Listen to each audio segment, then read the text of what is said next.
Israel के सबसे बड़े ऑपरेशन का काउंटडाउन शुरू। वॉर जोन से लोगों को निकालने के लिए 5 घंटे की मोहलत। इजरायली फोर्स ने 5 घंटे सीजफायर का ऐलान किया। सीजफायर खत्म होने के बाद अटैक करने की तैयारी। हमास के कब्जे में 155 बंधकों को निकालने का ऑपरेशन। सीजफायर खत्म होने के बाद बड़ा अटैक करने की तैयारी में इजराइल। हमास आतंकवादियों की दहशतगर्दी का नया वीडियो आया सामने। गाजा बॉर्डर से दाखिल होने के बाद सड़कों पर लोगों को मारा, कत्लेआम किया। 7 अक्टूबर का है नया वीडियो। हमास के आतंकवादियों ने इजराइल में मचाया था तांडव। घरों में घुसकर आतंकवादियों ने किए थे हमले।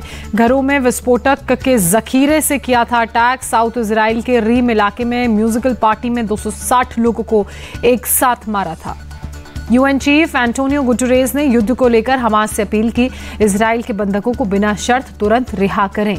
लेबनान बॉर्डर पर इजराइल की जवाबी कार्रवाई। हिजबुल्लाह के मिलिट्री बेस पर अटैक। हिजबुल्लाह ने भी इजराइल के पोस्ट को तबाह किया। हिजबुल्लाह की तरफ से जारी किया गया वीडियो। इजराइल के पोस्ट पर कब्जा कर अपना झंडा फहराने का दावा।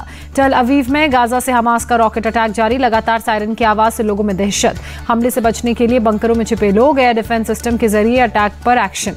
इजराइल ने हमास के हमले से पहले और बाद की सैटेलाइट इमेज जारी की। तबाही दिखाते हुए लिखा, हमास किसी भी हद तक जा सकता है। टॉप लीडर्स के साथ मीटिंग में बोले बेंजामिन नेतन्याहू, खूनी राक्षसों को खत्म करने के लिए तैयार हैं योद्धा। युद्ध को लेकर इजराइल के डिफेंस मिनिस्टर ने कहा, ये लड़ाई उजाले की अंधेरे के खिलाफ। हम आतंकवादियों को पूरी तरह से खत्म करेंगे। इजराइल ने लापता हुए लोगों की खोज के लिए स्पेशल टीम का गठन किया। डिफेंस मिनिस्टर बोले, अमेरिका भी इजराइल के साथ। अमेरिकी प्रेसिडेंट जो बाइडेन ने हमास को बताया कायरों का झुंड। कहा वो निर्दोष लोगों के पीछे छिपे हुए हैं। बाइडेन ने कहा, सभी फिलिस्तीन के लोग नहीं करते हमास का समर्थन। इजराइल को चरमपंथियों को खदेड़ना होगा। हमास इजराइल जंग में भारतीय मूल की 3 महिलाओं की मौत। एक महिला इजराइल डिफेंस फोर्स का हिस्सा थी तो दूसरी पुलिस बल में शामिल थी। गाजा में संयुक्त राष्ट्र के शेल्टर में पानी की किल्लत। अस्पतालों में भी जरूरी चीजों का अभाव।